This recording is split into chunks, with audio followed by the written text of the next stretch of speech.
Welcome to Remembrance in Their Own Words, a limited series from the CDA Institute, Canada's premier defense and security think tank. I'm David Boris, and this is the third installment in the series. With Remembrance Day approaching, we take time to honor those who have served and to reflect on the ongoing work being done to support veterans and their families long after their time in uniform. As we continue our series spotlighting Canadian veterans who have made an enduring impact at home and abroad, today's episode features Ian Wood, a former senior naval officer whose distinguished 32-year career includes service as a military attaché with both the Canadian Embassy in Washington and the Canadian delegation to NATO headquarters in Brussels. Tune in as we uncover moments from Ian's service and explore his own familial legacy to both service and sacrifice. Ian, it's so great to have you on the podcast. And to begin with, could you briefly tell us where and in what capacity you served in the Canadian Forces? Great. Thank you, David, and thank you, Daniela, for interviewing me today. I joined the Armed Forces, seems like a long time ago. In 1982, I went to Royal Military College of Canada in Kingston. And then I spent the next 37 years in the Navy. I retired in 2019. And I was quite fortunate as a naval officer. I managed to travel all over the world, around Cape Hope, Cape Good Horn, Arctic, Antarctic, all the way around just a great opportunity to see the world. And I was a naval warfare officer, which meant I was doing reconnaissance and intelligence and weapons systems and so on. And the last job I had was as the naval attaché in Washington, D.C. in our embassy. And I spent a lot of time with international colleagues there, and it was a great opportunity. That's me. Would you be willing to share one or two memorable moments? I'm sure there's many, but one or two memorable moments for your time in the CAF? Yeah, I mean, one of them is a little bit sad, but it's got to do with, we are in the Remembrance Day spirit. I was at sea in HMCS Halifax in the mid-90s, and we're doing a trip from Halifax to South Africa. And I received a telegram in the ship, and the captain of the ship brought me up to his cabin to tell me that my grandfather had died. Mm. And there's nothing sadder than being away from home when somebody passes away.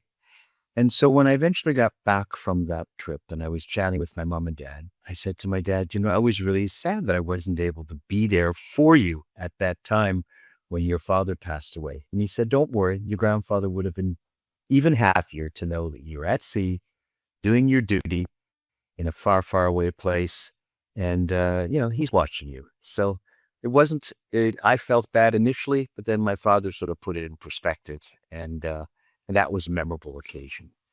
Another one for us is a little bit more happy and also has a funny ending. My wife and I were actually sailing on our honeymoon in 1990 in August, and going around the Gaspé Peninsula in Caroline's parents' boat.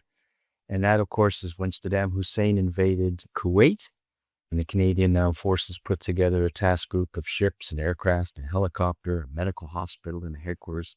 So I was recalled off my honeymoon. And Caroline's brother drove all the way from Dalhousie, New Brunswick, and picked me up, and he arrived and he said, Iraqi taxi. We had no idea what had happened. And then I got a phone patch from my ship saying, you need to come back to the ship because we're going east. And I said, how far? And the only thing they could tell me was middle. And then it took it from there. So I returned, the first 8 months of my marriage, thank goodness Caroline and I are still together. The first 8 months of our marriage and a little bit of our honeymoon was spent in the ship HMCS Terranova in the first Gulf War. But we did good work, and it was tough on everybody, but it was just a sense of duty. And I was surrounded by a whole bunch of other men and women who had a keen sense of duty. So we all just got on with it. It's interesting. Your story kind of points out how important a supportive and loving partner is in terms of being able to have a long career in the CAF, don't you think? Oh, absolutely. And I was even more fortunate because I married a marine biologist. So it was always talk of oceans. That's right. It's a fascinating connection there. That's wonderful.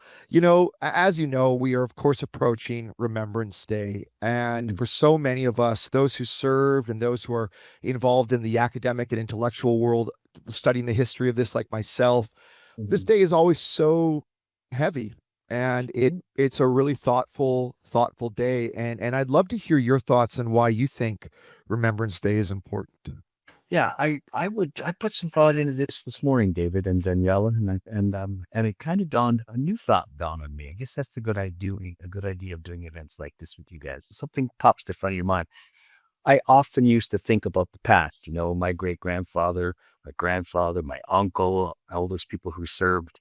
So I was often thinking of the past. And then I think of the present and all the men and women that are still serving today, both at home and away, both military and civilian. But then I've also been looking a bit more closely at the recruiting difficulties we're having in the armed forces. Yeah. And the sort of future notion came to mind when we think of Remembrance Day. And I was just opining that, if I was a young person or middle-aged person thinking to join in the armed forces, to me, it kind of dawned on the fact that I'm joining an organization that will remember me when I'm no longer part of it. And so for me, it had kind of a future notion of remembrance. I'm allowed to remember in the future, but you know where I'm going. Yeah, If I absolutely. get young people to understand that you're joining an organization that will honor your past, will celebrate your present, and when you are still with us or no longer with us in the future, we will pay tribute to your efforts and your sacrifice. Now, I don't know if that fits on a recruiting poster very well because it speaks of sacrifice and you really don't have anybody joining yet. But it's that past, present, and future notion of Remembrance Day that I think helps carry the spirit, forward, if I may. Yeah, Ian, that's so well said. I really, there's sort of this institutional continuity that continues generation after generation and will continue for generations to come. I think you've identified that clearly. It's interesting. You talk about family members that have served. Oh, your grandfather, your great grandfather, and your uncle was that service history a part of why you joined the CAF in the first place? I come from a family of not just military service, but RCMP and Right. there is a uniform presence in our family. Sure. Um, I would say that it comforted me to consider it as an occupation. It didn't shape exactly where I wanted to go because, like most young guys and gals, I was going to change the world. I was going to do everything.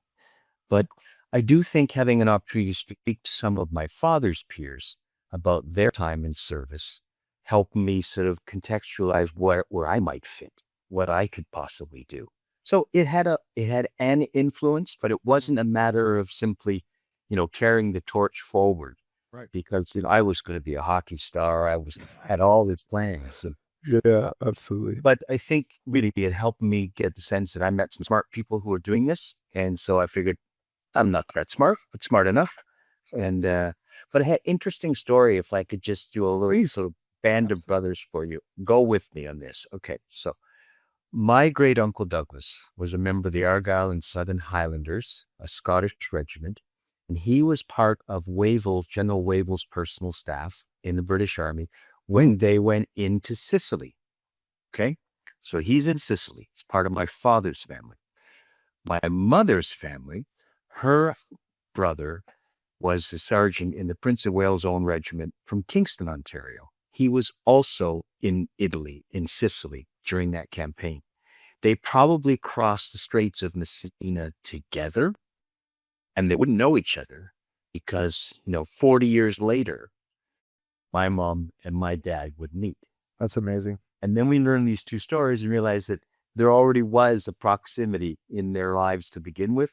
And to me, I think that's the opening chapter of a book I haven't written yet. So That's a great story. I'm so glad you shared that for us. And for the final question here, and this one is an interesting question for a lot of us in the defense realm, and for those who serve and for those who don't. But could you comment on the current state of the Canadian defense environment and why do you think it's important for the nation to maintain a strong defensive posture?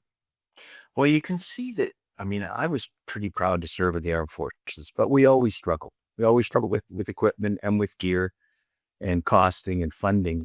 But there was also a lot of other great things going on in Canada too that we could spend our money on. We weren't just a military nation, but it's clear that we let the ball, we let the ball drop. And for a number of other reasons, we didn't invest as we should have. Not only does that leave us ill prepared, but it also affects our reputation globally. Yeah. And I never used to worry about that so much just because, well, this is what we can afford. But then when I have peers around the world, military friends of mine, saying, you guys got to pick up the pace here. Not that we want everybody to own a tank, but we have been reluctant to spend the money we need, at least to keep pace with the threats that are facing us. The threats we have not created. They are not all our fault. But you really, like any healthcare system, you got to stay at pace. Yeah. You got to stay at pace with the world around you. And so I'm optimistic. I'm apolitical, but I'm optimistic that I'm seeing the defense industrial base and the stimulation of young Canadian companies to participate in an industry that will defend both their future civilian life and also create a degree of deterrence for us in the global world stage. And that's my personal feeling. Well, Ian Wood, you are a very well-spoken gentleman. I appreciate your thoughts on this. You've really laid out an excellent answers and something to think about for all of us. So I thank you so much for taking the time to come on the podcast today. I really appreciate it. You're very welcome. Thank you. That's all for today. If you want to learn more about the CDA Institute, follow us on social media, visit our website at cdainstitute.ca, or subscribe to our newsletter for the latest updates on Canadian defense and international security. If you have comments or feedback about what you heard in today's edition, email our hardworking director, Josh, at josh@cdainstitute.ca. I'm David Boris. Until next time.